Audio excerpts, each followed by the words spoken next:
Bem, meus irmãos, bom dia. Nós damos início a mais uma aula da nossa EBD. Nós estamos estudando a Confissão de Fé de Westminster já há algum tempo e hoje nós daremos continuidade ao estudo no capítulo 7 da Confissão. Então, em nossa última aula, nós demos início nesse estudo. Nós discutimos, a partir dos 3 primeiros parágrafos da Confissão de Fé, o tema do pacto. A nossa aula de hoje ela é uma continuação, né? Então, eu não vou tratar de alguns temas que eu já discuti na semana passada. E, se Deus permitir, nós teremos ainda uma terceira aula para poder a gente concluir essa breve discussão que a gente está fazendo sobre o pacto de Deus com o homem. João Calvino, na sua obra magna, né, A Instituição da Religião Cristã, conhecida como as Institutas, ao discutir no livro 2, no capítulo 10, sobre a relação que existia entre o Antigo e o Novo Testamento, focando especialmente no capítulo 10, ele foca especialmente no aspecto da continuidade que existe entre o Antigo e o Novo Testamento, e assim ele percebe a unidade interna de todo o relacionamento de Deus com o homem ao longo de toda a história. Ele afirma o seguinte: a aliança com todos os patriarcas tanto não difere em nada da nossa, quanto a substância e a realidade, que elas são absolutamente uma e a mesma, ainda que variem quanto à administração. Calvino, então, ele trabalha nas suas institutas com a mesma lógica da confissão de fé, né, que nós aprenderemos nas próximas 2 aulas. A percepção da unidade em meio à diversidade das administrações pactuais. Ainda que hajam, é verdade, diferenças nas administrações pactuais, o fato é que a substância do pacto, ou seja, a essência do pacto da graça, ela é a mesma em toda a Bíblia. De tal maneira que a nova aliança ela é uma renovação e um cumprimento das promessas que foram feitas aos patriarcas. Então, na aula de hoje, nós iremos começar com uma breve exposição do parágrafo 4º, né, tratando da aliança como um testamento. Nós gastaremos a maior parte do tempo numa tentativa de apresentar uma visão geral sobre as diversas administrações do pacto, desde a eternidade e até Davi. Que Deus nos abençoe nisso. Vamos orar? Santo, bondoso, maravilhoso Deus, Tu que és o Deus da aliança, Pai. Tu que se aproximaste de nós graciosamente, impactuaste conosco, Senhor. Tu que deste o Teu Filho amado Jesus Cristo em nosso lugar.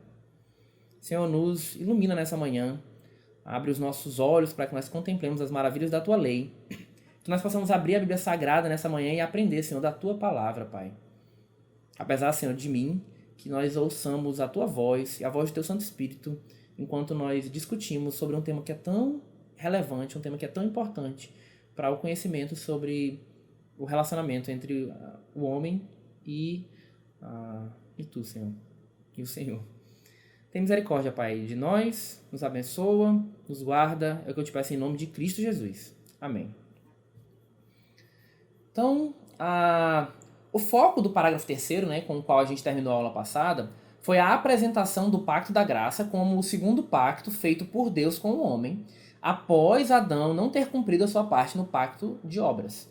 No Pacto da Graça, Deus ele oferece aos pecadores a vida e a salvação por Cristo Jesus, exigindo dos homens a fé em Cristo para a sua salvação, não como uma condição meritória, como a gente vai discutir. No parágrafo 4º, né, aqui o foco será falar que essa aliança, ela também pode ser entendida por nós como um testamento. A confissão ela diz o seguinte: este pacto da graça é frequentemente apresentado nas Escrituras pelo nome de testamento, em referência à morte de Cristo, o testador, e à eterna herança com tudo o que lhe pertence, legada neste pacto. O parágrafo 4º da confissão explica, né, como o J.V. Fesco ele diz, analisando o pensamento de um dos teólogos de Westminster, chamado William Gould, esse parágrafo ele vai significar que o pacto da graça é a execução do testamento de Cristo, que é o testador, que não apenas cumpre as exigências da lei e oferece reparação por pecados, mas que também deixa heranças para os seus filhos. Uma das formas bíblicas, então, de falar sobre a relação de Deus com o homem é através da palavra testamento. Não é sem motivo nós termos a divisão tradicional entre Antigo e Novo Testamentos. Nós podemos entender melhor o ponto da confissão se nós lermos o texto de Hebreus, capítulo 9, dos versos 15 a 17. Hebreus capítulo 9, 15 a 17 diz o seguinte: Por isso mesmo, ele, que é Cristo, é o mediador da nova aliança, a fim de que, intervindo a morte para a remissão das transgressões que havia sob a primeira aliança, recebam a promessa da eterna herança aqueles que têm sido chamados. Porque, onde há testamento, é necessário que intervenha a morte do testador, pois um testamento só é confirmado no caso de mortos, visto que de maneira nenhuma tem força de lei enquanto vive o testador. Esses versos eles ligam a realidade da aliança com o conceito de testamento. No contexto mais amplo de Hebreus capítulo 9, esses versículos eles vão ensinar que a lei de Moisés ela era repleta de sacrifícios sangrentos para nos demonstrar a necessidade de alguém morrer antes que pudesse haver confirmação da promessa. Para recebermos então os benefícios da aliança, era necessário que o testador, que é Cristo, morresse.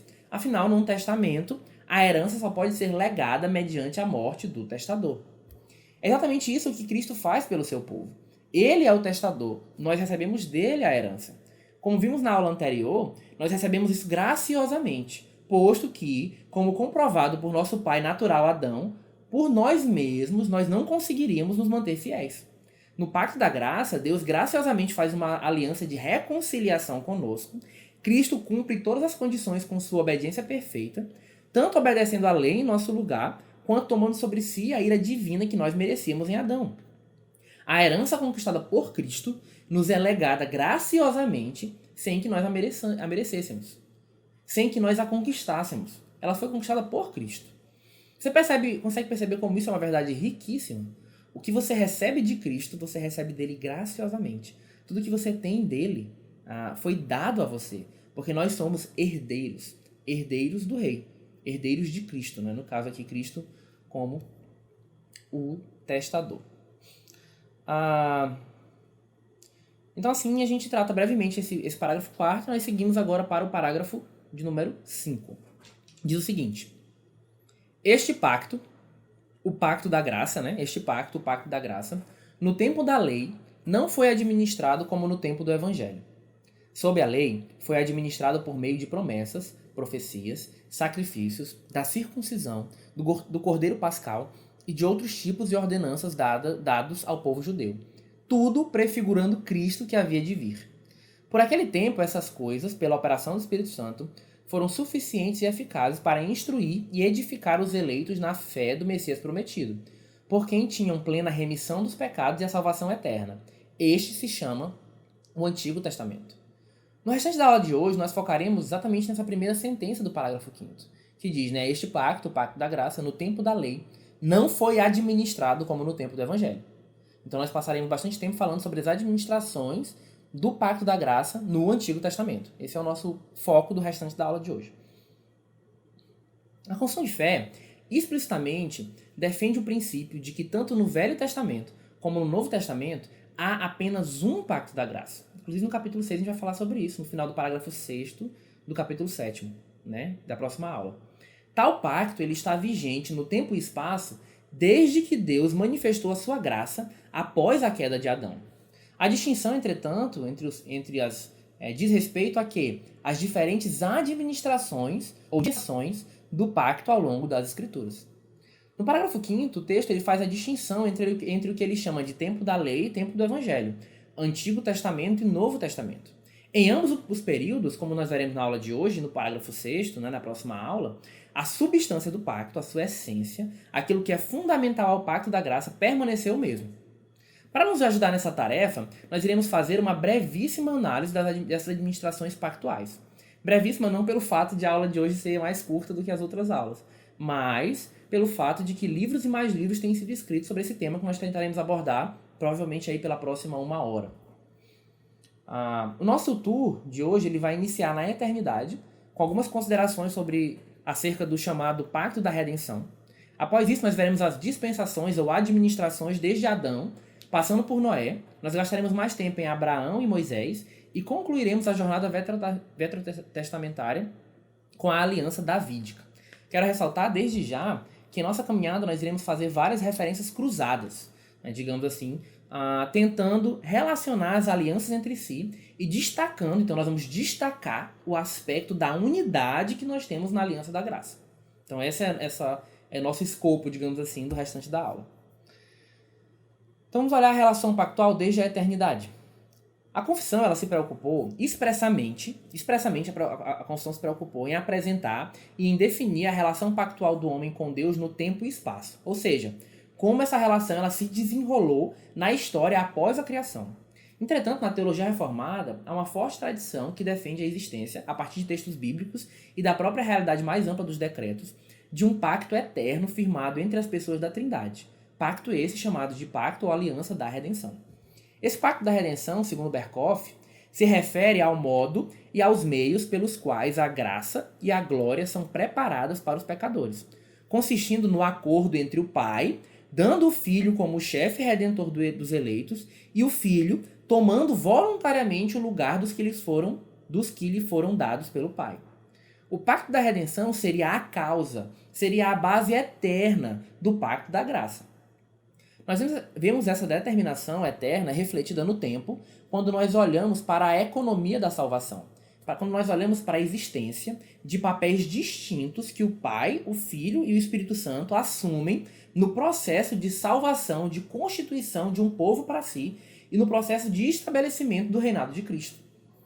A Escritura ela nos indica com clareza que o plano da redenção estava incluído no decreto, no conselho eterno de Deus. Nós vemos isso, por exemplo, em Efésios, no capítulo 1, verso 4, que diz: Bendito o Deus e Pai de nosso Senhor Jesus Cristo, que nos tem abençoado com toda sorte de bênção espiritual nas regiões celestiais em Cristo, assim como nos escolheu nele, antes da fundação do mundo, para sermos santos e irrepreensíveis perante ele.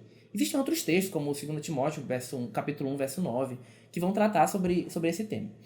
Como nós não poderemos fazer uma análise pormenorizada, nós vamos olhar aqui especificamente para o papel de Cristo e notar alguns aspectos do pacto da redenção. Nós já vimos as partes envolvidas, né, em tal pacto, que é a Trindade, e olhando para Cristo nós poderemos perceber o que Cristo tinha que cumprir e quais são as promessas pactuais que foram feitas, que foram dadas a ele. Observe que Cristo, nas Escrituras, ele é apresentado como aquele que age no tempo de acordo com a vontade daquele que o enviou, Deus Pai. A gente vê isso lá em João capítulo 5, verso 30. Cristo ele veio em nome do Pai. Isso está em João capítulo 5, verso 43. E ele veio para quê? Para assegurar que todo homem que vira o Filho e nele crê, tenha a vida eterna. Isso está em João capítulo 6, verso 40. Cristo ele dá a sua vida espontaneamente em virtude do mandato que ele recebeu do Pai. Para ver isso, você pode abrir em João capítulo 10, no verso 18. Assim nós vemos que Cristo ele se incumbiu nessa aliança eterna de, no tempo, cumprir de forma perfeita a lei do Senhor, né, aquilo que Adão não conseguiu fazer. Para tanto, Cristo assumiu a natureza humana com as suas fraquezas, porém sem pecado. Aquele que estava acima da lei submeteu-se à lei. E isso tudo foi acordado entre as pessoas da Trindade antes mesmo que houvesse mundo. E vejam, nesse pacto, nessa relação pactual, há promessas, há recompensas prometidas a Cristo? Sim. Nós vemos isso, por exemplo, em Filipenses, no capítulo 2, no verso 5, né, que diz que a humilhação de Cristo, a sua encarnação, a sua morte maldita, precede a exaltação de Cristo. O texto vai falar, pelo que também Deus o exaltou, né, exaltou a Cristo, Deus o exaltou sobremaneira e lhe deu um nome que está acima de todo nome, para que ao nome de Jesus se dobre todo o joelho nos céus, na terra e debaixo da terra, e toda língua confesse que Jesus Cristo é Senhor para a glória de Deus Pai. Outra recompensa, né, prometida a Cristo é exatamente a realidade de que Deus daria para ele um povo. Nós vemos isso na oração sacerdotal, né, que é lá em João capítulo 17, assim como nós vemos isso também na promessa, melhor dizendo, na profecia do servo sofredor. Se você abrir em Isaías capítulo 53, na parte final, do verso 10 até o verso 12, lá diz assim: Todavia ao Senhor agradou moê-lo, fazendo-o enfermar. Quando der ele a sua alma como oferta pelo pecado, verá a sua posteridade e prolongará os seus dias. E a vontade do Senhor prosperará nas suas mãos. Ele, né, o servo sofredor, verá o fruto do penoso trabalho de sua alma e ficará satisfeito. O meu servo justo, com o seu conhecimento, justificará a muitos, porque as iniquidades deles levará sobre si. Por isso, eu lhe darei muitos como a sua parte. Há ainda outras promessas, outras recompensas pelo cumprimento do que foi acordado na eternidade. Você vai ter o estabelecimento do reinado de Cristo, a própria derrota, né, a destruição do reinado parasitário de Satanás, né, dentre outras recompensas existentes nessa relação, que a gente tratou brevemente, com a intenção de demonstrar que a manifestação temporal do pacto da graça ela tem uma base eterna nos decretos, naquilo que a teologia reformada chama de pacto da redenção. O pacto da graça, né, que é o nosso foco principal, ele é a manifestação no tempo, e espaço criados de um conselho eterno, de um pacto eterno, né, chamado de pacto da redenção. Um pacto que foi firmado dentro da própria Trindade, né, nas relações intertrinitárias. Certo? Agora nós vamos nos voltar da eternidade e olhar para o tempo. Nós iremos ver nas Escrituras, agora, 5 administrações veterotestamentárias do Pacto da Graça. A aliança de Deus com Adão, Noé, Abraão, Moisés e Davi. Deus nos abençoe nessa jornada. Nós vemos a primeira administração do Pacto da Graça logo após a queda de Adão. Né? Logo após a queda de Adão. Na aula passada, nós já falamos inicialmente sobre o proto-evangelho, né? Se você abrir a sua Bíblia em Gênesis capítulo 3, verso 15, você vai ter lá escrito o seguinte. Lembre-se que em Gênesis capítulo 3, 15 é no meio das maldições que Deus está proferindo após a queda de Adão e Eva. E aqui ele está falando, ele diz o seguinte: porém inimizade entre ti e a mulher. Aqui ele está falando para a serpente. Porém inimizade entre ti e a mulher, entre a tua descendência e o seu descendente. Este te ferirá a cabeça e tu lhe ferirá o calcanhar. Nesse texto, então, nós vemos a primeira manifestação, ainda bem inicial, do Evangelho.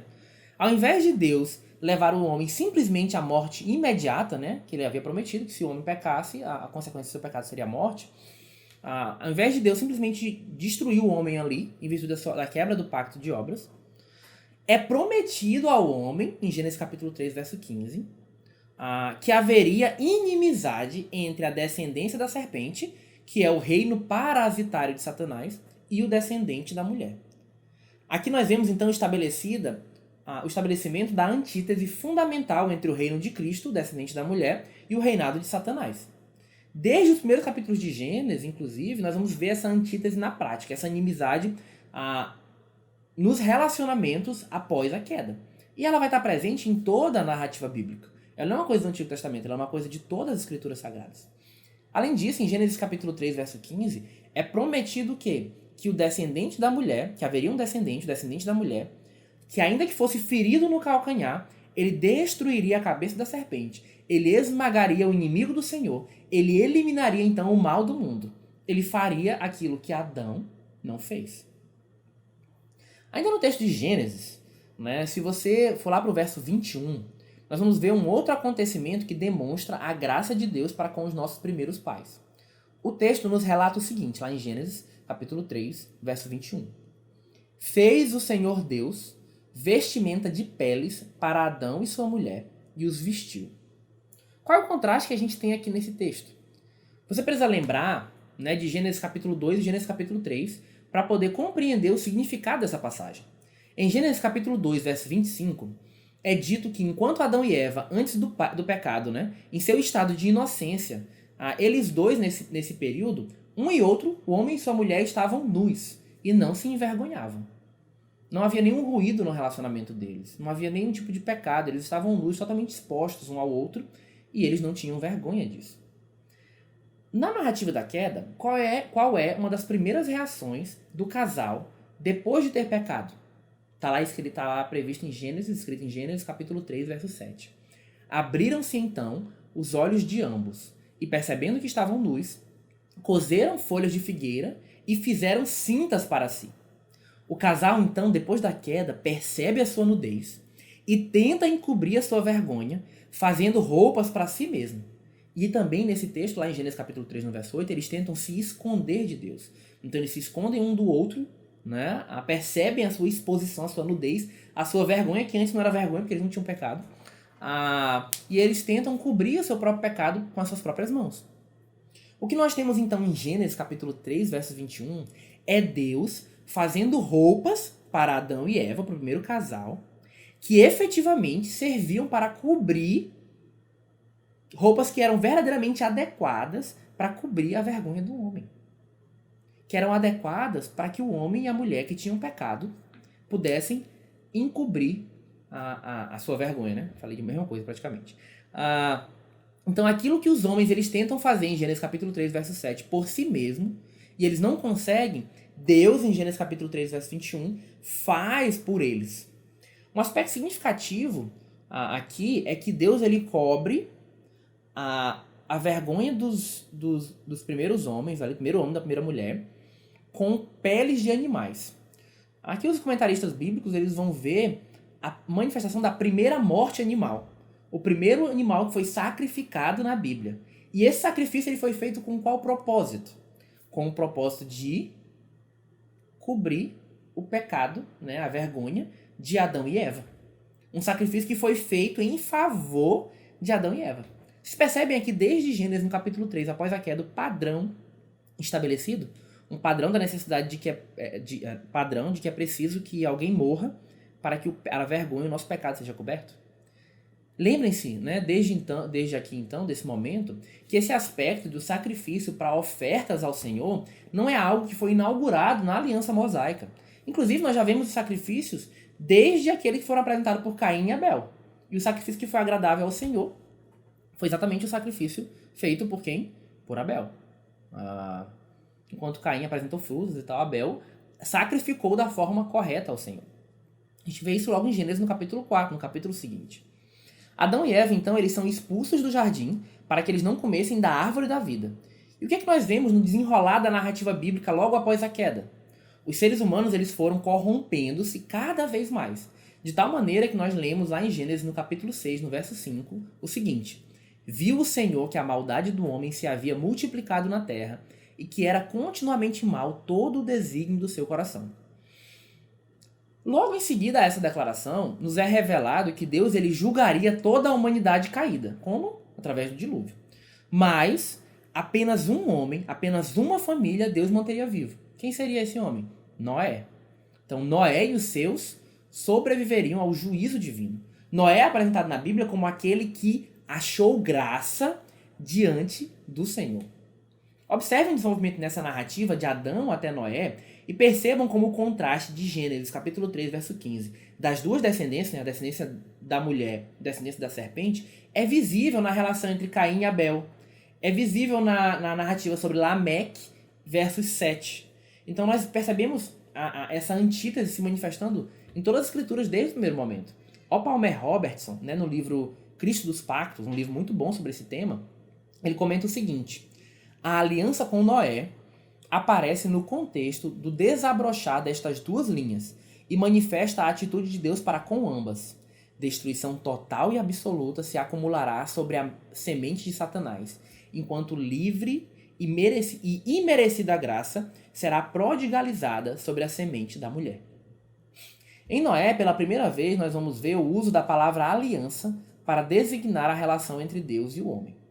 Vamos fazer alguns apontamentos sobre a aliança noaica a partir do trecho da Bíblia que vai de Gênesis capítulo 6 até Gênesis capítulo 9. Né? Gênesis capítulo 6, verso 13, aí depois eu vou pular para o 17 a 19 e depois para o verso 22, diz o seguinte. Então tá em Gênesis capítulo 6. Eu vou ler primeiro o verso 13, depois 17 a 19 e por fim o verso 22. Então disse Deus a Noé: resolvi dar cabo de toda a carne, porque a terra está cheia de violência dos homens. Eis que os farei perecer juntamente com a terra. Estou para derramar águas em dilúvio sobre a terra para consumir toda a carne em que há fôlego de vida debaixo dos céus. Tudo o que há na terra perecerá. Contigo, porém, estabelecerei a minha aliança. Entrarás na arca, tu e teus filhos, e tua mulher e as mulheres de teus filhos. De tudo o que vive, de toda a carne, 2 de cada espécie, macho e fêmea, farás entrar na arca, para os conservares vivos contigo. Assim fez Noé, consoante a tudo o que Deus lhe ordenara. O autor de Hebreus, olhando para esse trecho, ele vai dizer que Noé agiu aqui pela fé. Então está em Hebreus capítulo 11, no verso 7, que diz assim: pela fé, Noé, divinamente instruído acerca de acontecimentos que ainda não se viam, e sendo temente a Deus, aparelhou uma arca para a salvação de sua casa, pela qual condenou o mundo e se tornou herdeiro da justiça que vem da fé.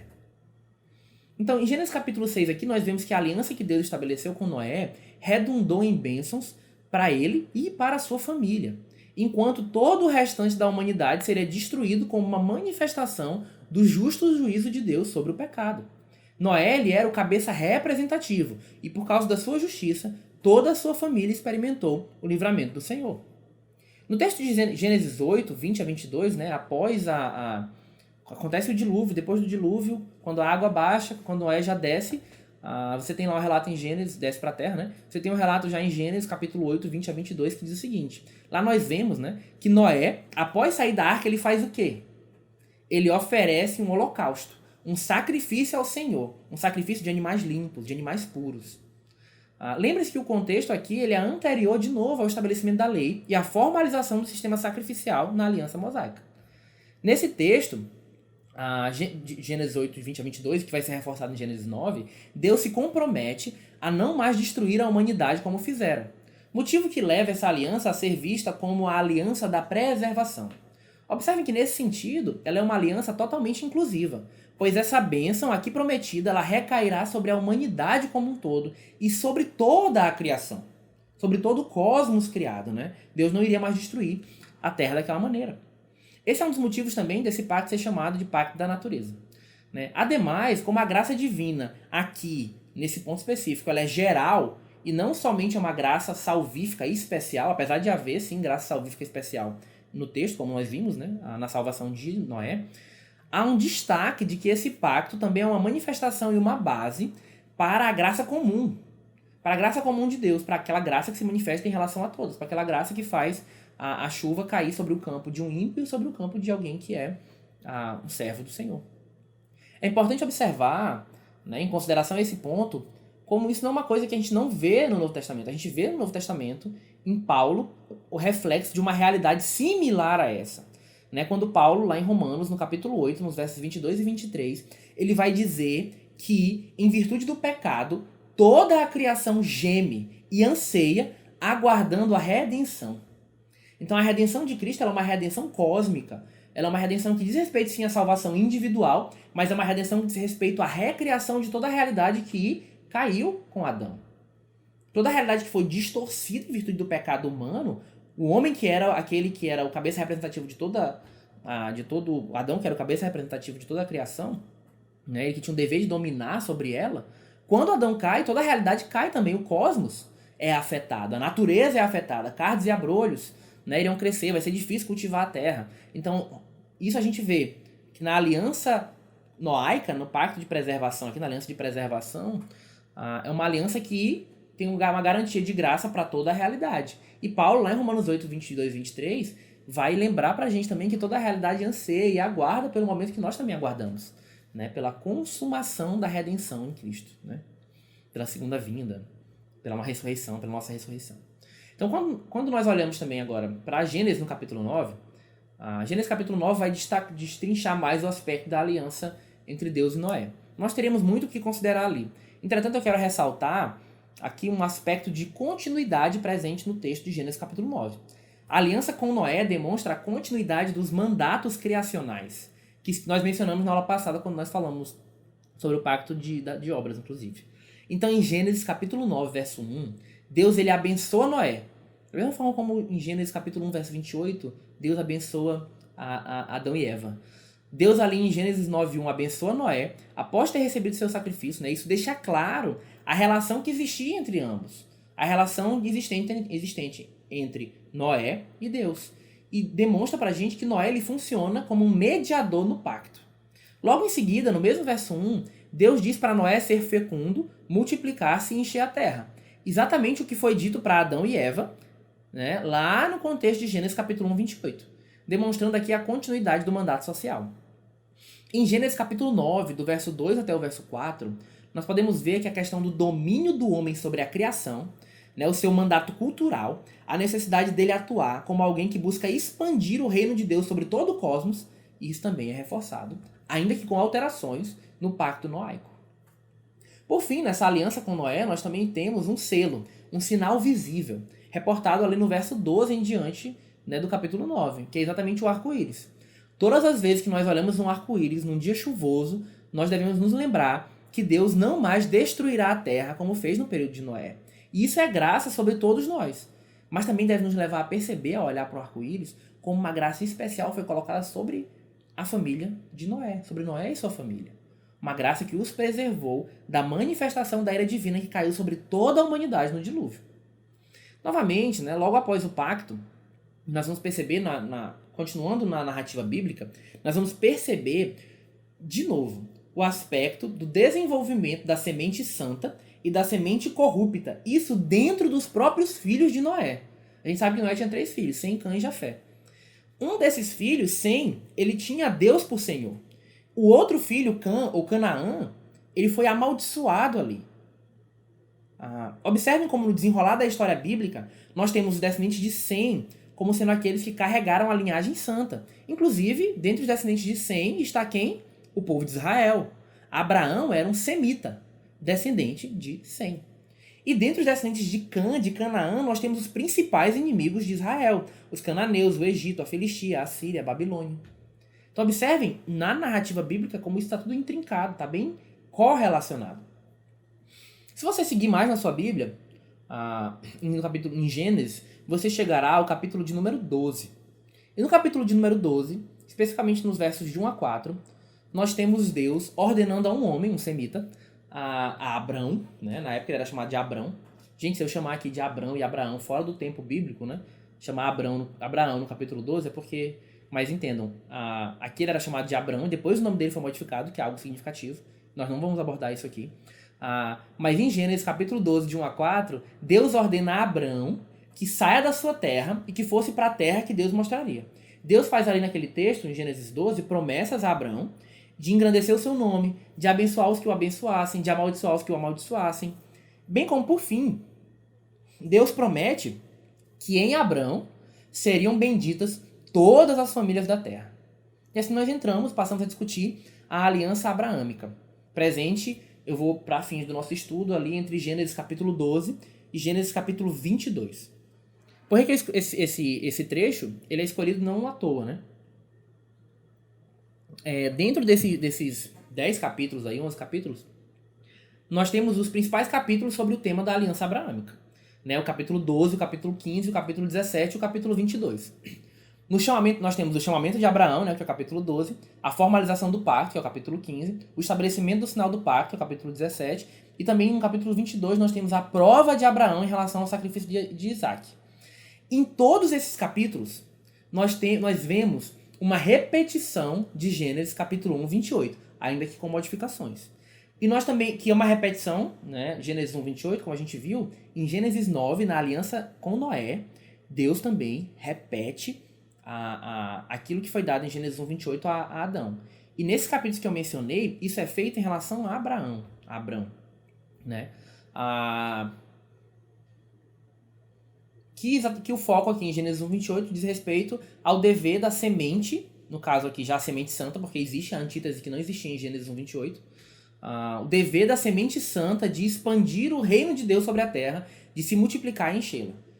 Vamos ver só para a gente perceber a coesão, né, perceber como está amarrado todo esse trecho como um trecho que diz respeito ao pacto de Deus com Abraão. Em Gênesis, no momento do chamamento de Abraão, Deus ele diz o seguinte, no verso 2, farei de ti uma grande nação. No verso 3 do capítulo 12, em ti serão benditas todas as famílias da terra. No estabelecimento formal da aliança, em Gênesis capítulo 15, Deus diz para Abraão, né, ele olha para o céu e ele declara, será assim a tua posteridade.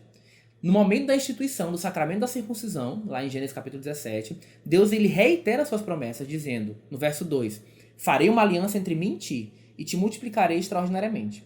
E no contexto em que Deus testou Abraão e proveu um sacrifício para si no lugar de Isaac, em Gênesis 22, verso 17, diz assim, deveras te abençoarei e certamente multiplicarei a tua descendência, como as estrelas dos céus. Nela serão benditas todas as nações da terra.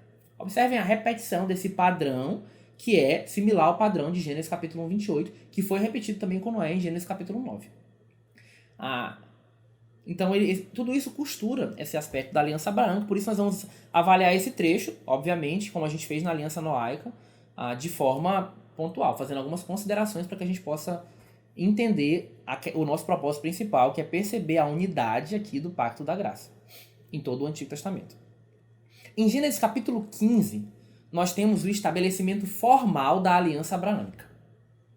Aqui nós teremos inúmeros aspectos importantes para ressaltarmos, mas nós destacaremos apenas alguns. No verso 2, nós vemos Abraão. Então, se você tiver aí, abre em Gênesis capítulo 15. No verso 2, você vai ver Abraão, já diante da sua idade avançada, questionando ao Senhor sobre como ele receberia as promessas sem que ele tivesse um filho seu, de sua carne. E Deus vai responder a ele nos versos 4 e 5, dizendo que não só daria um herdeiro para Abraão, como faria de Abraão uma imensa nação. Abraão, ele responde com fé. Isso é muito importante.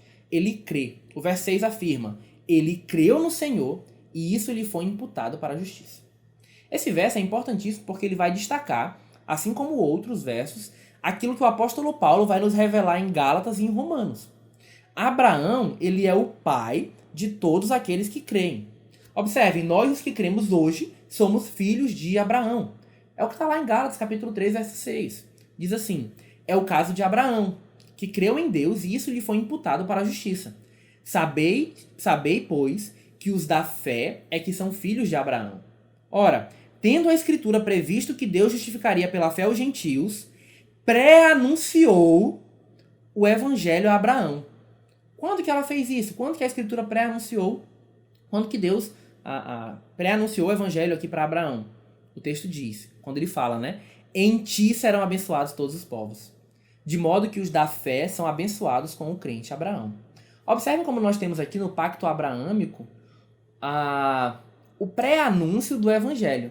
E como temos também nesse pacto a resposta de fé. É o pacto da graça, meus irmãos, que vai se desenrolando no Antigo Testamento. Em seguida, ainda no capítulo 15, no verso 8, Abraão ele vai perguntar ao Senhor como que ele saberia que ele haveria de possuir a terra. Nesse momento, na narrativa bíblica, Deus ordena que Abraão providencie os animais. Para quê? Para que eles pudessem firmar uma aliança. Aqui temos um aspecto que tem que ser lido sempre com muita atenção. Naquele contexto, no contexto dos patriarcas, naquele contexto abraâmico ali, de Abraão, qual que era uma forma de realizar as alianças entre duas partes? Era exatamente você pegar os animais, cortar os animais ao meio, tanto que a expressão para celebrar pacto ou para pactuar tem a ver com cortar um pacto. Então você corta os animais ao meio, divide os animais, deixa aquele rastro de sangue, e aí você passa entre os animais anunciando os termos pactuais e se comprometendo de que diante da quebra do pacto, a parte que o quebrasse se sujeitaria ao que os animais cortados ao meio se sujeitaram, ou seja, à morte, ao sofrimento das penalidades pactuais. Então a gente precisa entender essa forma de se fazer pacto naquele contexto para que a gente possa ler Gênesis capítulo 15 adequadamente. Vejam como no capítulo 15 nós temos todos esses elementos necessários para a formalização de uma aliança preparados. Animais cortados, sacrificados, sangue derramado. Nós vemos a partir do verso 13, Deus pronunciando termos pactuais que iriam redundar na afirmação do verso 18. Naquele mesmo dia, fez o Senhor aliança com Abrão. É isso que diz no verso 18 do capítulo 15 de Gênesis. Entretanto, meus irmãos, há algo curioso na narrativa de Gênesis 15. Como eu disse, no momento do pacto, as partes passavam no meio dos animais. Só que, em Gênesis 15, no verso 12, é dito que Abrão havia caído em profundo sono. E no verso 17, nós vemos que apenas uma pessoa, Deus, que se manifestou ali como um fogareiro fumegante e uma tocha de fogo, passou entre as partes dos animais. O que isso significa? Significa que Deus comprometeu-se a, por si mesmo, cumprir todos os aspectos do pacto firmado com Abraão. O Palmer Robertson resume esse ponto dizendo: no caso da aliança abraâmica, Deus, o Criador, liga-se ao homem, à criatura, mediante solene juramento de sangue. O Todo-Poderoso decide comprometer-se a cumprir as promessas ditas a Abraão. Em virtude deste comprometimento divino, as dúvidas de Abraão, lembra que a gente falou em Gênesis 15 que ele estava em dúvida sobre essas questões? As dúvidas de Abraão são eliminadas. Deus prometeu solenemente e selou esta promessa com um juramento de automaldição. Aquele que passava no meio dos animais cortados dizia que se ele quebrasse o pacto, iria acontecer com ele a mesma coisa que aconteceu com aqueles animais que foram mortos. E assim o Palmer Robertson conclui: está assegurado o cumprimento da palavra divina. Está assegurado o cumprimento da palavra divina. Eu queria destacar aqui um segundo aspecto desse trecho. Observe como há uma clara promessa de Deus no que concerne a descendência de Abraão. O filho da promessa aqui no texto que a gente está estudando, né? Ele seria, num primeiro nível, quem? Obviamente Isaac. Né? Isaac é o filho da promessa porque ele nasceu em virtude de uma promessa que Deus fez e por meio de uma operação sobrenatural do Senhor que fez com que o velho casal, né, pudesse ter uma descendência. Mas quando o apóstolo Paulo ele olha para o povo de Israel, que é a descendência física de Abraão, ele vai destacar em Romanos, no capítulo 9, a partir do verso 6, que nem todos os de Israel são de fato israelitas, nem por serem descendentes de Abraão são todos seus filhos, mas em Isaque será chamada a tua descendência. Esse trecho aqui é uma referência direta a Gênesis capítulo 21, verso 12, capítulo que inicia, né, com o nascimento de Isaque. O texto vai continuar em Romanos, no capítulo 9, verso 8, esclarecendo que os descendentes verdadeiros de Israel são os filhos da promessa. Mas quem são esses filhos da promessa no Novo Testamento? Gálatas capítulo 4, 28 afirma que os filhos da promessa são exatamente aqueles que creem em Cristo para a sua salvação.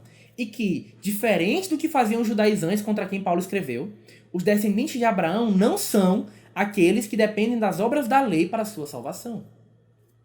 Ademais, como nós vemos em Gálatas capítulo 3, versos 16 e seguintes, o verdadeiro descendente de Abraão é o próprio Cristo. O último aspecto da relação pactual entre Abraão e Deus diz respeito aqui ao selo, ao sinal, ao sacramento da aliança abraâmica, que está registrada no capítulo 17 de Gênesis. Né? Isso está registrado no capítulo 17 de Gênesis. Faremos algumas considerações sobre esse capítulo agora. Deus, nesse capítulo, ele reitera a promessa para Abraão. Então, Gênesis 17, verso 2 diz: farei uma aliança entre mim e te multiplicarei extraordinariamente. No verso 7, Deus chama essa aliança com Abraão, que nós vimos formalizado no capítulo 15, de uma aliança perpétua entre Deus, Abraão e a sua descendência. Lembrem-se aqui do que nós já falamos, de quem é a verdadeira descendência de Abraão no Novo Testamento. Entretanto, aqui de forma mais imediata, há de se considerar que essa aliança era com quem? Com os israelitas. A aliança abraâmica esteve ativa em todo o restante das administrações veterotestamentárias, tanto no pacto mosaico como no pacto davídico. Nesse contexto de promessas repetidas a Abraão, Deus ele vai estabelecer o sinal da aliança. Em Gênesis capítulo 17, nos versos 11 e 12, diz assim: circuncidareis a carne do vosso prepúcio. Será isso por sinal de aliança entre mim e vós. O que tem 8 dias será circuncidado entre vós. Todo macho nas vossas gerações, tanto o escravo nascido em casa, como o comprado a qualquer estrangeiro que não for da tua estirpe. A circuncisão ela era o sinal da inclusão na comunidade da aliança, no povo de Deus. Ela demonstrava que os descendentes faziam parte do mesmo pacto que Deus graciosamente fizera com Abraão, e que esses descendentes então podiam gozar dos privilégios do pacto, bem como estariam submetidos às obrigações pactuais. Veja inclusive que começa a interpretação neotestamentária da circuncisão. Em Romanos capítulo 4, nos versos 9 a 11, o apóstolo Paulo diz assim: vem, pois, esta bem-aventurança exclusivamente sobre os circuncisos ou também sobre os incircuncisos, visto que dizemos, a fé foi imputada a Abraão para a justiça. Como, pois, lhe foi atribuída? Estando ele já circuncidado ou ainda incircunciso? Não no regime da circuncisão, e sim quando incircunciso. E recebeu o sinal da circuncisão como selo da justiça da fé que teve, quando ainda não incircunciso, para vir a ser o pai de todos que creem, embora não circuncidados, a fim de que lhes fosse imputada a justiça, e também pai da circuncisão, isto é, daqueles que não são apenas circuncisos, mas também andam nas pisadas da fé que teve Abraão, nosso pai, antes de ser circuncidado. O apóstolo Paulo, então, aqui ele ensina que a circuncisão era um sinal, um selo da justiça da fé. Ela selava em Abraão exatamente uma realidade pré-existente, a sua fé, e não funcionava como uma condição sem a qual Deus não entraria em aliança. Na verdade, a ordem é inversa. Deus entrou em aliança com Abraão no tempo antes de estabelecer o sinal da aliança. Os filhos de Abraão receberiam o sinal da aliança que seu cabeça federal, Abraão, havia firmado com Deus em sua misericórdia a misericordiosa graça. Isso tudo em aliança perpétua. O Deus de Abraão e seus descendentes é o Deus dos filhos de Abraão e seus descendentes. Essa verdade é para vós e para os vossos filhos. A circuncisão ela era um sinal cruento. Era um sinal no qual havia derramamento de sangue, seguindo a mesma trilha de sangue que nós temos visto ali, desde quando Deus matou animais para cobrir a vergonha de Adão e Eva. Desde quando Abel ofereceu sacrifícios agradáveis ao Senhor. Desde quando Noé queimou no altar animais puros. Desde quando Abraão ali circuncidou os seus. Quando um carneiro foi morto no lugar de Isaac, no capítulo 22 de Gênesis. Claro que há outros temas em torno da circuncisão, né? Como apontar para o fato de que nós somos impuros e precisamos ser purificados, e demonstrar que essa purificação dependia do derramamento de sangue.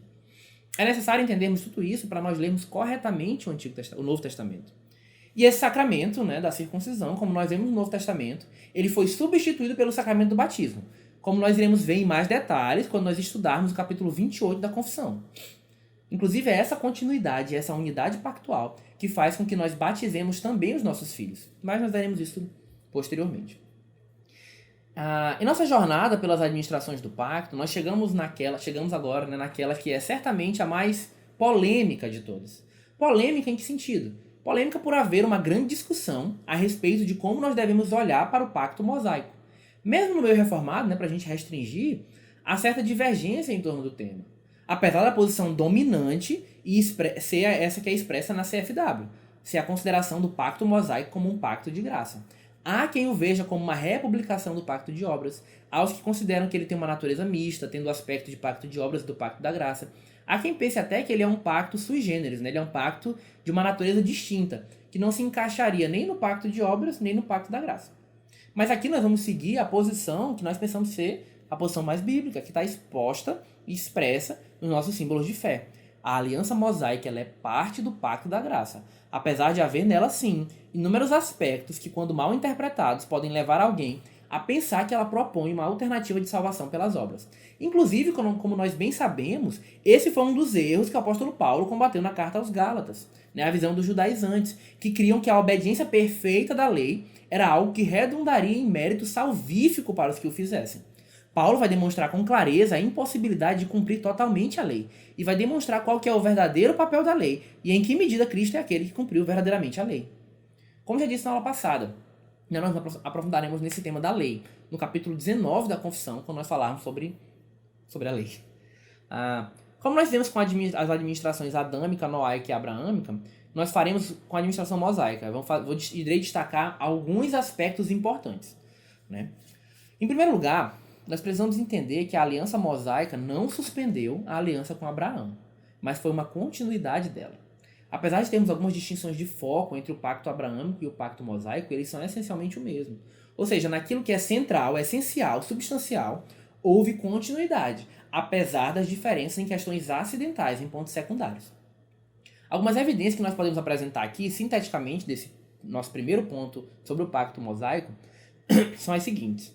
Em Êxodo, capítulo 32, verso 13, no momento que Moisés intercedeu pelo povo para que o Senhor não os consumisse, ele apelou para quê? Ele apelou para os servos Abraão, Isaque e Israel, né, Jacó, lembrando o Senhor das promessas que ele tinha feito.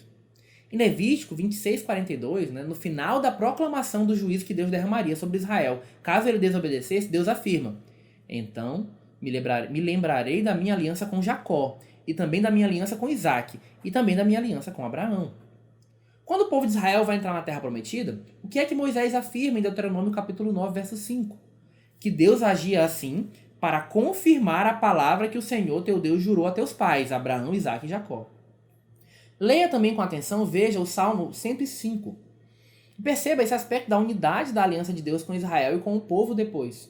De modo que nos versos 8 até o verso 10, o salmista ele louva a Deus pelo fato dele lembrar-se de sua aliança perpétua com Abraão.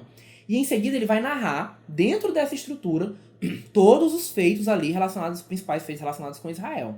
Inclusive, na conclusão, o estabelecimento da lei, dentro dessa moldura da promessa feita ao pai da fé, feita a Abraão.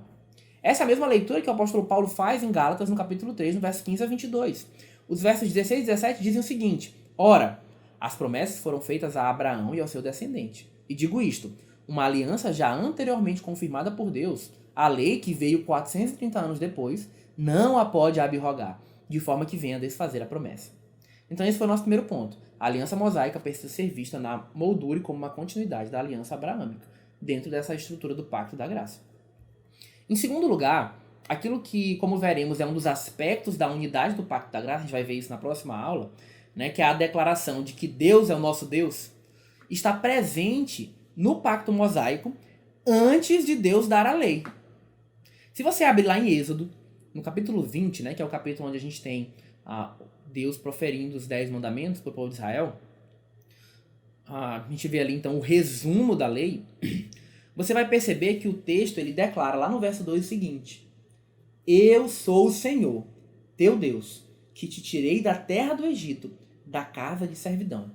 É a mesma coisa que a gente vê em Deuteronômio capítulo 5, no verso 6.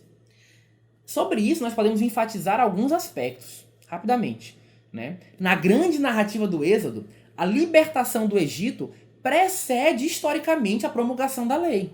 Deus então demonstrou de sua graça ao povo, em cumprimento ao que havia prometido a Abraão, em Gênesis 15, antes de promulgar a lei.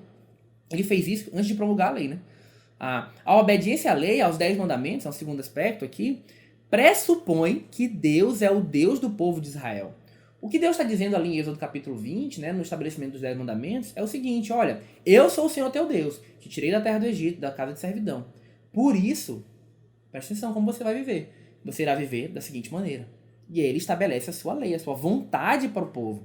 Observem como o fazer parte do povo, como estar na aliança, que é uma continuação da aliança abraâmica, precede, vem antes da promulgação e obediência à lei, mas dentro do contexto da aliança mosaica. Em Gênesis capítulo 17, verso 7, no estabelecimento do sinal da aliança, como nós vimos há pouco, o que Deus prometeu ali a Abraão? Ele prometeu ser Deus de Abraão e da descendência de Abraão. É exatamente o que nós vemos aqui em Êxodo capítulo 20, verso 2. Deus, ele é o Deus dos descendentes de Abraão. Por isso, vivam dessa seguinte maneira. Isso tem uma grande significação pactual, posto que, como nós lemos em Êxodo capítulo 34, 28, aquilo que foi escrito nas tábuas da lei, os 10 mandamentos, Êxodo 34, 28, chama de quê? Palavras da aliança. Em Deuteronômio 4, 12 e 13, nós lemos que quando Deus proclamou os 10 mandamentos, ele anunciou a sua aliança, que começa como? Na afirmação de que Deus é o Deus de Israel, que os libertou do Egito, da casa de servidão. É lógico, é óbvio que na aliança mosaica nós vemos com mais clareza a manifestação da vontade do Senhor, da lei do Senhor para o seu povo. Mas essa lei é dada num contexto do pacto com Abraão, um pacto fortemente marcado pela promessa, e também é iniciada pela anunciação de que Deus era o Deus daquele povo. Nesse contexto também nós devemos nos lembrar que o sacramento da Páscoa, que é substituído no Novo Testamento pela ceia do Senhor, também foi instituído antes da proclamação da lei, e era uma parte constituinte da aliança mosaica, um dos seus sinais, tendo sido dada num contexto também em que há derramamento de sangue e cobertura, proteção do povo de Deus pelo sangue do sacrifício. Dentro do pacto mosaico, um terceiro ponto que eu gostaria de destacar, como nós vimos na aula passada, um terceiro ponto que eu gostaria de destacar é o seguinte: como nós vimos na aula passada, o pacto de obras ele demandava o quê? Ele demandava a obediência perfeita. E ele não tinha qualquer provisão para o perdão de pecados. E isso é muito diferente do pacto mosaico. O pacto mosaico não teve o propósito de promover salvação pelas obras. Além disso, o pacto mosaico previu inúmeras formas para a expiação do pecado. E tinha um mediador, que era Moisés, que intercedia pelo povo diante de Deus. Então, E nós sabemos o quê? Que todas essas coisas que o pacto mosaico instituiu, elas apontavam, em última análise, para Cristo. E elas cessaram, sim, com o advento de Cristo. Mas o que estava no centro da mensagem desse sacrifício no Antigo Testamento é a realidade de que é necessário que outro morra em nosso favor por nós. Um tema que já foi repetido na estrutura bíblica antes de Moisés, como nós vimos falando na nossa aula de hoje. Berkhoff, nessa teologia sistemática, ele diz o seguinte: se a aliança sinaítica, que é a aliança do Sinai, que é a aliança mosaica, fosse de fato uma aliança de obras, na qual a obediência à lei fosse o meio de salvação, então ela seria certamente uma maldição para Israel, pois foi imposta a um povo que não tinha a menor possibilidade de obter salvação pelas obras. Lembre-se que o pacto das obras firmado com Adão é o pacto que foi firmado com alguém que estava no seu estado de inocência, que tinha ainda a possibilidade de não pecar. Após a queda de Adão, não existe mais a possibilidade de não pecar. Abercoff continua. Mas esta aliança... então, se fosse uma aliança da obra, seria certamente uma aliança... Seria maldição para Israel. Mas esta aliança é apresentada na Escritura como uma bênção concedida a Israel por um pai amoroso.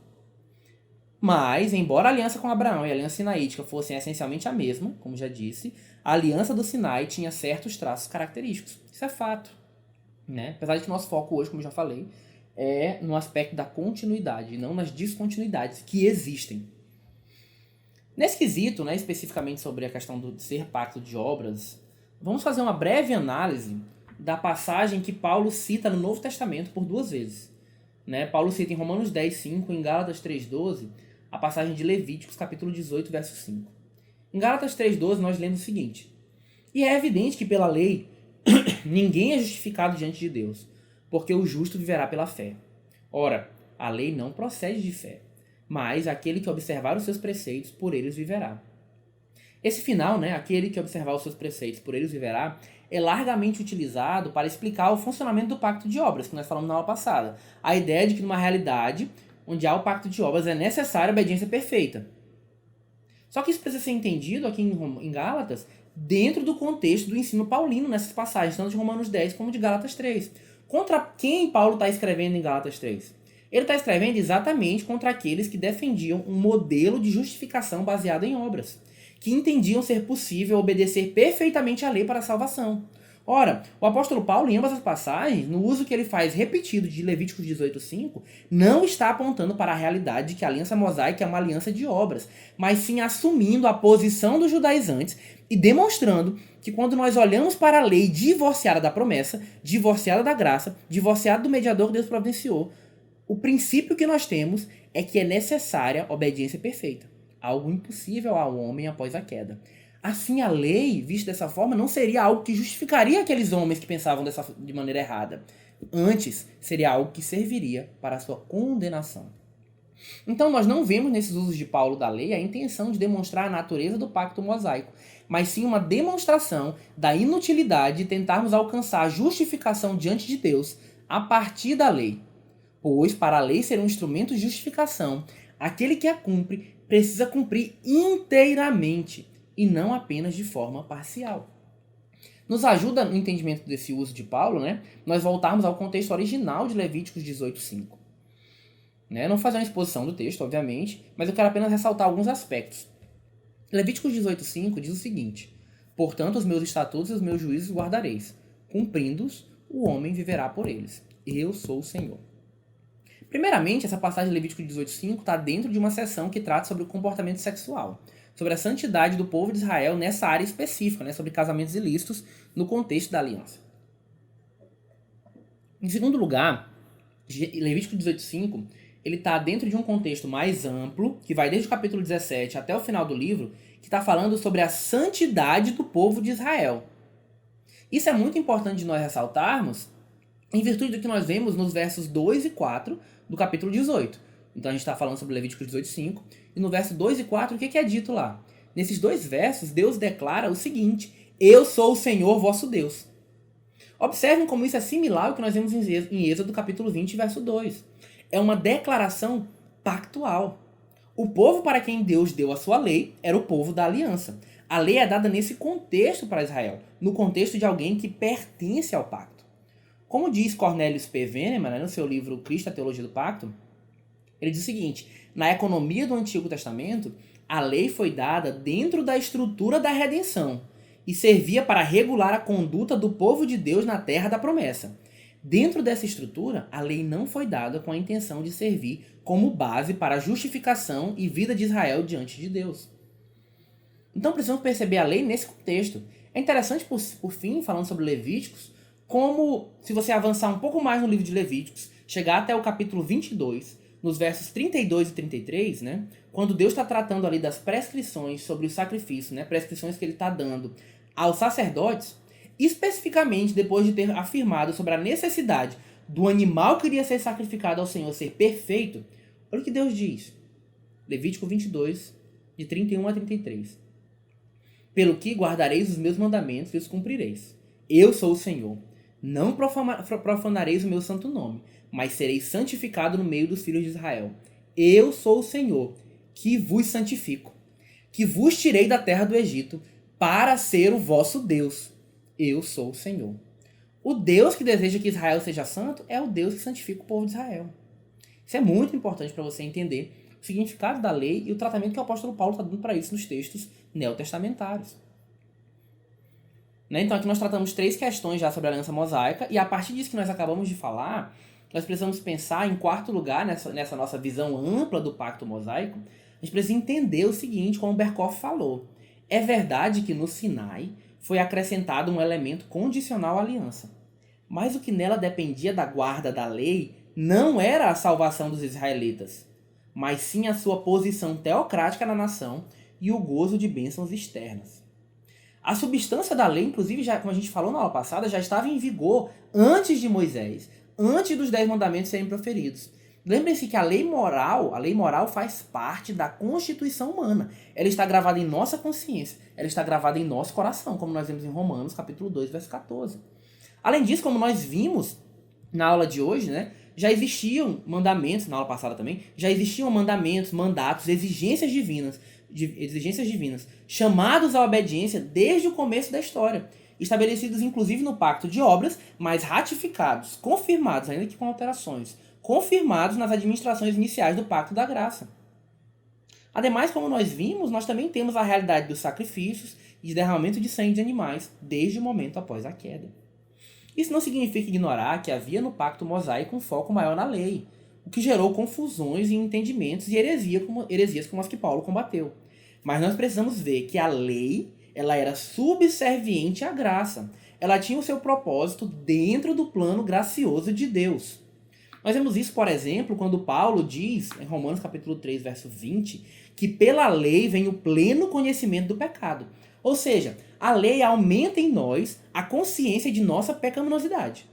E em relação direta com isso, ela funciona para nós como um aio, como um tutor, como um guia, como um guardião, como alguém que pega em nossa mão, em nossa infância, e nos conduz até Cristo.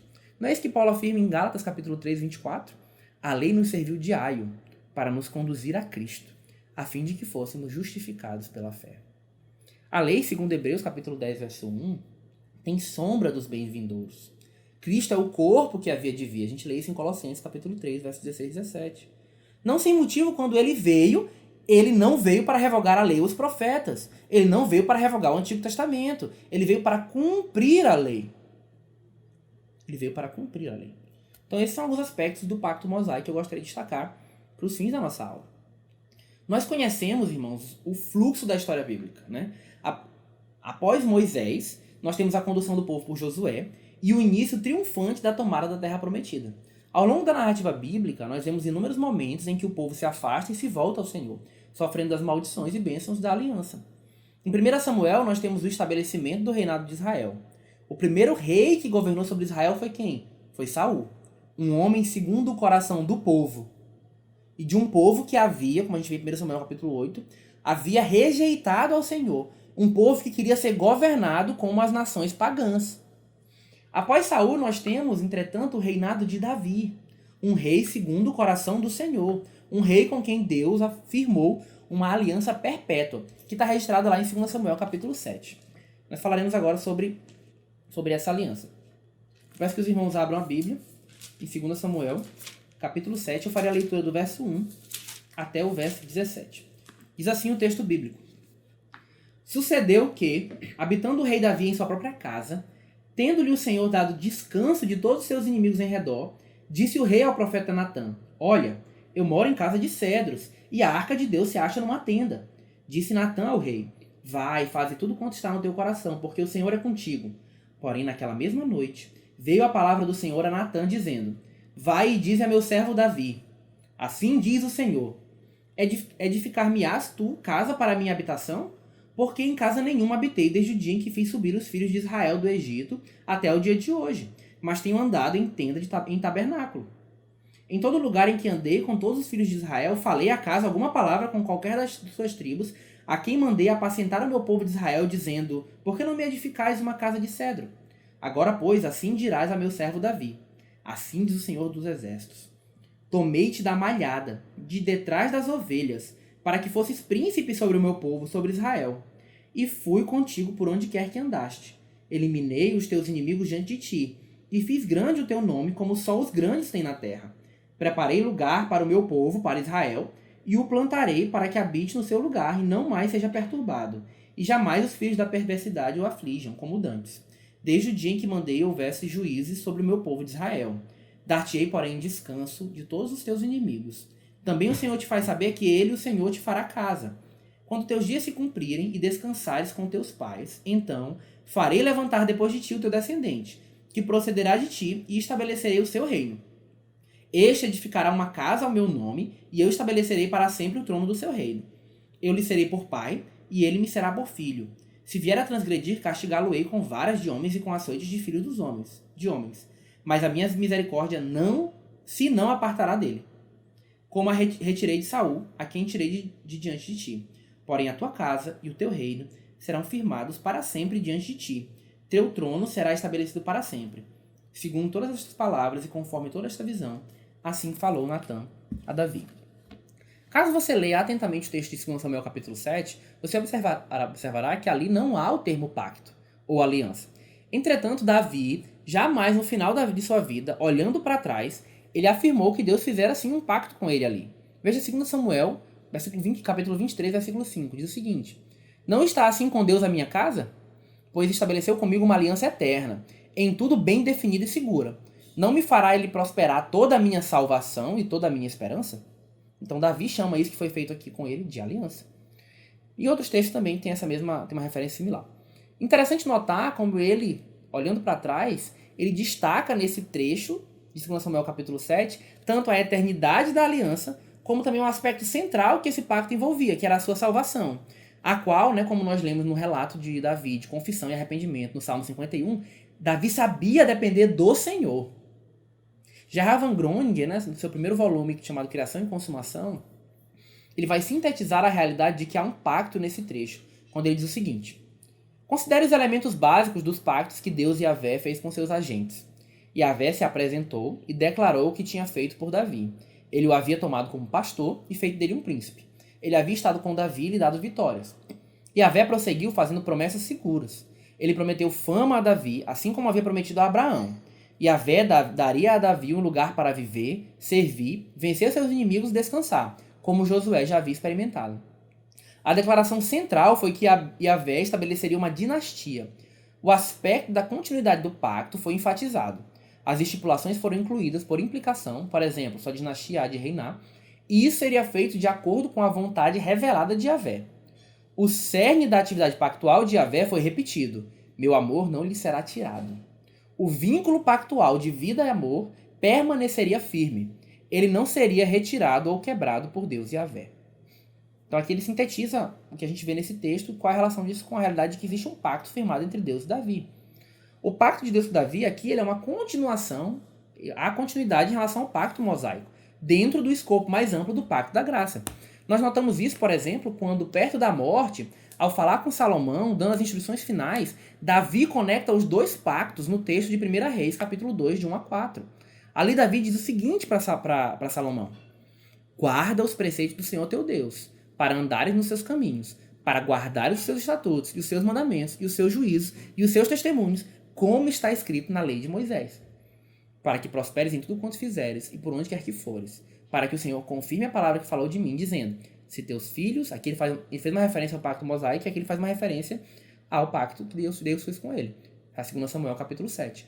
Se teus filhos guardarem o seu caminho para andarem perante a minha face fielmente, de todo o seu coração e de toda a sua alma, nunca te faltará sucessor ao trono de Israel. Um aspecto central do pacto, que é o que a gente vai destacar, é similar ao que nós vimos com Adão e também com Abraão. Diz respeito a quê? A semente de Davi. Observem a recorrência desse tema, a importância da semente, da descendência nas diversas administrações do Pacto da Graça. Aqui no Pacto Davídico, o foco está no reino, no governo que a semente teria. Claro que num contexto mais imediato, o pacto está tratando do governo teocrático, da semente de Davi que governaria sobre o povo de Israel. Ou seja, ele está falando de Salomão e de quando o reino de Israel se dividiu, está falando dos reis de Judá. né? Que é interessante como os reis de Judá, a dinastia davídica, ela durou mais de 400 anos, que é uma dinastia absurdamente longa. Entretanto, nós não podemos perder de vista a realidade de que todas essas administrações são administrações do pacto da graça. A semente de Adão esmagaria a cabeça da serpente. A semente de Abraão seria fonte de bênçãos para todas as nações. A semente de Davi governaria para sempre. Todas as sementes apontavam exatamente para quem? Para a mesma semente, Cristo. Caso você tenha dúvidas, por exemplo, sobre isso em Davi, leia Hebreus capítulo 1, verso 5, que faz referência ao texto de 2 Samuel capítulo 7, verso 14. E lá ele conecta com clareza essa promessa pactual feita a Davi com a vinda de Cristo. Então observem aqui novamente, meus irmãos, a progressividade na revelação. As coisas vão ficando mais claras.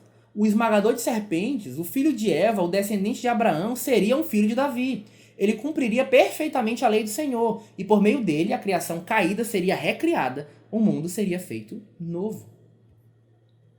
Com isso, nós concluímos aqui essa primeira sentença do parágrafo 5º do capítulo 7 da Confissão, né, que vai dizer que o pacto da graça, no tempo da lei, não foi administrado como no tempo do Evangelho. A gente focou em discutir sobre a administração do pacto da graça no tempo da lei. Eu queria encerrar nossa aula, né, com uma citação de Sinclair Ferguson. Ele faz essa citação no prefácio ao Cristo e Teologia dos Pactos, do Cornelius Vennemann. E uma breve consideração final, para nós encerrarmos, né? Ferguson diz o seguinte: ainda que seja uma boa analogia afirmar que o pacto é como o andaime do Antigo Testamento, que quando retirado deixa Cristo totalmente exposto, né? Então ele começa dizendo, você vê um prédio, né, cheio de andaime na frente, e aí você não está vendo o que está acontecendo. Mas quando você tira o andaime, você vê Cristo, vê o prédio totalmente exposto em toda a sua beleza. Ele está dizendo, nós podemos usar essa analogia para falar que o pacto é como esse andaime, que você quando tira, quando observa, né, com atenção, e tira o andaime da frente, você vai deixar Cristo totalmente exposto, você vai ver Cristo com clareza. Mas ele diz o seguinte, pode ser dito também que a revelação da aliança do Antigo Testamento nos apresenta o esqueleto do qual Jesus Cristo é o corpo e a alma. Sua vinda não envolve abandonar o pensamento em termos de pacto, né, que é o que nós vimos ao longo de todo o Testamento, todo o Antigo Testamento. Se você observou com atenção, nós podemos olhar para o Antigo Testamento todo em termos do pacto. Então a vinda de Cristo não envolve abandonar esse pensamento em termos de pacto, mas sim descobrir a sua plenitude, descobrir a plenitude de pensar em termos pactuais. Plenitude esta que está encarnada, personificada em Cristo, personificada nele. Pois, o Ferguson conclui, pois, na sua afirmação, na afirmação de Cristo, de que ele não veio para destruir a lei e os profetas, mas para cumpri-los, fica implícito que ele fez o mesmo com o pacto. Cristo cumpriu o pacto. A intenção dessa breve análise bíblica do desenvolvimento do pacto da graça é exatamente tentar mostrar esse esqueleto do qual Cristo é o corpo e a alma. Ao longo da aula eu tentei fazer conexões entre as diversas administrações do pacto para nos ajudar a perceber a unidade do pacto da graça desde Adão. Em todas as administrações do pacto, no Antigo Testamento, nós vimos a existência de promessas de uma vida plena, percebemos a aliança como uma manifestação da misericórdia de Deus, nós vimos como parte constituinte do pacto da graça. Tem a ver exatamente com a formação de um povo para quem Deus declara, eu sou o seu Deus. E em todos os pactos nós percebemos os ecos, cada vez com mais clareza, cada vez com mais, de forma mais expandida. Progressivamente, nós conseguimos ver isso com mais nitidez. Em todos os pactos nós percebemos os ecos da vinda de Cristo. Nós exploraremos ainda isso na próxima aula. Entretanto, desde já, meus irmãos, percebamos a grandiosidade do desenrolar da história do estabelecimento do reinado de Cristo, o nosso Salvador. Cristo é aquele que esmagaria a cabeça da serpente. Cristo é a arca que nos livra da ira divina. Em Cristo, todo o cosmos será restaurado. Cristo é o descendente de Abraão. Em Cristo são benditas todas as famílias da terra. Cristo é o cordeiro que morreu no lugar dos filhos de Abraão, do nosso pai, o pai da fé. Cristo foi quem cumpriu perfeitamente a lei por nós. Cristo foi quem sofreu as maldições da lei em nosso lugar. Cristo foi quem derramou sangue para a expiação dos pecados dos filhos de Deus. Cristo é aquele que pôs fim e porá fim definitivamente ao reino parasitado de Satanás quando ele voltar na segunda vez. Cristo é o descendente de Davi. Ele é o rei que governará para sempre, cujo trono persistirá eternamente. Não é sem motivo, meus irmãos, que nós veremos na próxima aula que todas essas coisas no Antigo Testamento, elas prefiguravam a Cristo. E que na sua substância, naquilo que é essencial, o pacto da graça, ele é o mesmo em todas as Sagradas Escrituras. Pois todos os homens, em todas as épocas, foram salvos da mesma forma, pela fé no Messias, por uma ação graciosa de Deus. A gente vai falar também sobre esse aspecto da salvação pela fé em toda a Escritura na próxima aula. Então, meus irmãos, assim nós encerramos. Eu espero que Deus tenha falado com você através do aprendizado que a teologia do pacto nos dá sobre como ler as Escrituras. Há muita riqueza nisso. Então, que Deus abençoe você nesse domingo, que o Senhor possa fazer você valorizar cada vez mais a sua graça manifesta na relação que Ele tem conosco e a sua graça, o cumprimento de tantas promessas que a gente vê na Bíblia, em Cristo Jesus, nosso Salvador. Vamos orar? Santo e maravilhoso Deus, nós só temos a Te agradecer, meu Pai, porque desde a eternidade o Senhor planejou a nossa salvação, porque no tempo a Tua salvação ela foi prometida pela fé, Senhor. Os homens de todas as épocas têm crido no Cristo que viria, no Cristo que veio, e assim têm encontrado a sua salvação unicamente pelo Teu favor, pela Tua graça, Pai. Tem misericórdia de nós, Senhor. Que essa aula possa servir para nos fazer amar mais a Tua palavra, amar mais a aliança que o Senhor firmou, Pai, em nosso favor. Que nos sirva também para nós amarmos mais a Cristo e para nós nos alegrarmos na realidade de que nós temos a revelação de tanto amor, de tanta misericórdia para conosco na realidade do pacto. Tem misericórdia de nós, Senhor, abençoa o nosso domingo.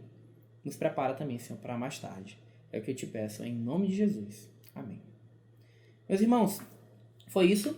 Eu peço que você, se ainda não se inscreveu na página da igreja, se inscreva, curta o vídeo, compartilhe para que outras pessoas também possam ser abençoadas pelo Senhor, com todo o ensino que nós temos tido na nossa igreja. Deus nos abençoe. E caso haja alguma pergunta, vocês podem fazer lá no grupo do WhatsApp. Até a próxima. Semana que vem nós continuamos com a terceira aula sobre o tema do pacto. Até mais, gente. Bom domingo. Deus abençoe.